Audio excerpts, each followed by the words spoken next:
Si tu regardes cette vidéo, c'est certainement que devenir moniteur de surf est une idée qui t'a déjà traversé l'esprit, ou peut-être que c'est un projet qui te tient à cœur depuis longtemps.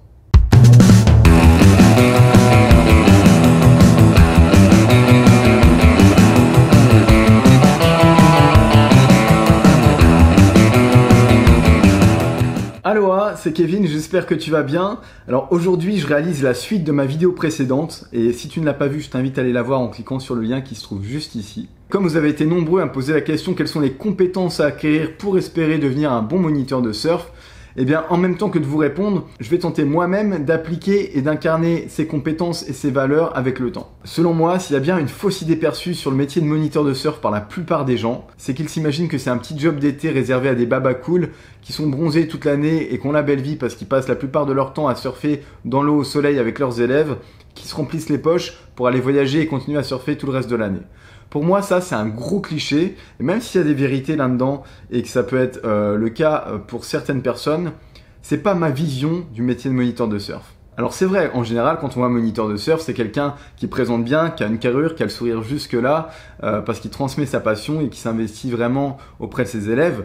Maintenant, c'est pas un métier facile et qui est réservé à tout le monde. Pour moi, devenir moniteur de surf, c'est pas juste un petit job d'été qu'on va faire comme ça, c'est plus un réel métier dans lequel on va vraiment s'investir sur le long terme. Parce qu'au-delà du fait qu'il faut être un surfeur passionné, bon, il va de soi qu'il faut être un surfeur qui ait acquis toutes les bases, toutes les règles de sécurité, qui sache se débrouiller dans tout type de vagues sans forcément être un surfeur de compétition.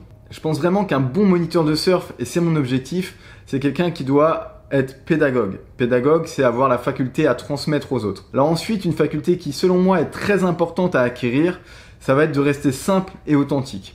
Pourquoi? Parce que quand tu sors de formation, généralement, tu es formaté. Tu as appris plein d'informations et le premier jour où tu vas exercer ton métier, inévitablement, tu vas un peu stresser. Seulement, si des professionnels t'ont validé, c'est que tu as les compétences, il n'y a pas de problème.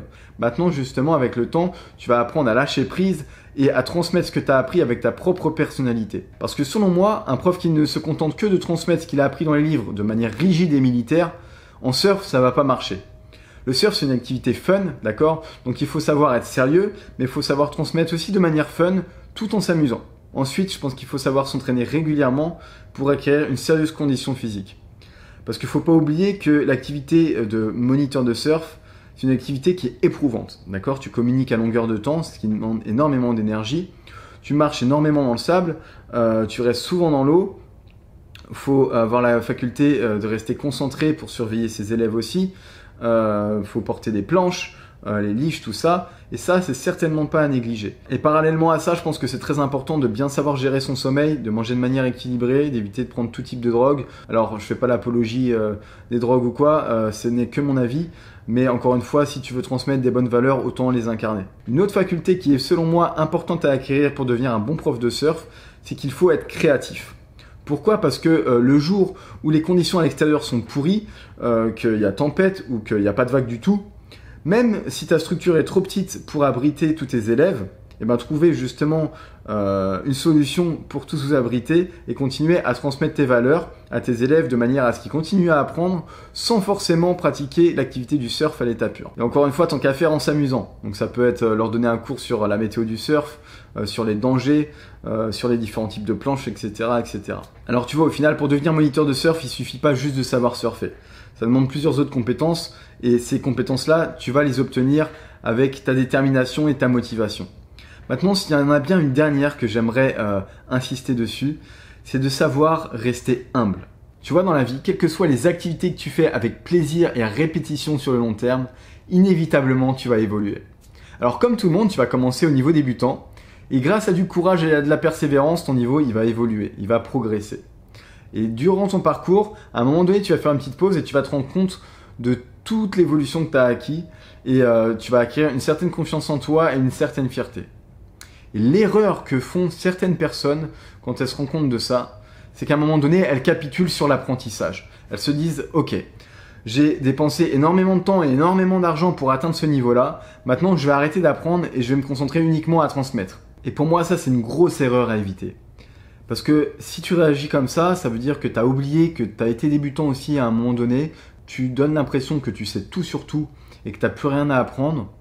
Déjà inconsciemment ton ego il va péter au-dessus de ton cul et ça va se ressentir auprès de ton entourage et de tes élèves. Et surtout, les conséquences sur le long terme, c'est que tu risques de perdre en confiance, en crédibilité et en respect vis-à-vis de tes élèves.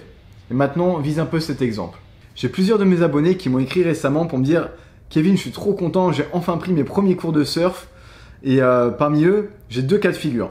J'ai les élèves qui sont super heureux de leur expérience et qui ont une super connexion avec leur prof de surf et qui vont revenir l'année prochaine exprès grâce au prof de surf. Et d'autres qui m'ont dit « Écoute Kevin, je suis arrivé à mon premier cours de surf, j'étais super excité.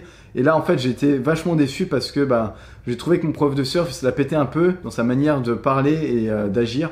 Et moi personnellement ça m'a dérangé. » Alors justement pour t'éviter que ce cas de figure t'arrive et de te rendre compte au fur et à mesure que tu perds des élèves, prends toujours le temps de bien répondre à leurs questions. Tu vois, c'est possible que quand tu expliques quelque chose à des élèves, il y en ait quelques-uns qui ne comprennent pas avec répétition. Et bien c'est pas grave, tu vas passer le temps à leur réexpliquer avec d'autres mots. Pour donner un exemple, moi quand j'étais encore étudiant, je posais plein de questions au prof, quitte à les faire répéter plusieurs fois, parce que j'avais du mal à comprendre dès le premier coup ce qu'il voulait me dire. Et je pense que chacun comprend les choses d'une manière différente. Donc toujours assure-toi que tous tes élèves aient vraiment compris ton message. Et toujours quand tu as quelque chose à leur transmettre, mets-toi toujours à leur niveau, sans les prendre de haut. Je pense que c'est très important. Alors maintenant, je suis sûr qu'il y a plein d'autres compétences à acquérir avec le temps pour espérer devenir un bon moniteur de surf. Maintenant, comme je ne les sais pas encore, puisque je ne les ai pas encore moi-même appliqués, dans une prochaine vidéo, je m'engage à aller à la rencontre d'un ou plusieurs moniteurs de surf expérimentés depuis longtemps, qui viendront nous partager leur vécu, mais qui viendront aussi nous partager d'autres facettes cachées du métier de moniteur de surf. Donc sur ce, je te laisse, je te dis à très bientôt dans une prochaine vidéo. Abonne-toi à ma chaîne si ce n'est pas encore déjà fait et prends soin de toi, à très bientôt, ciao!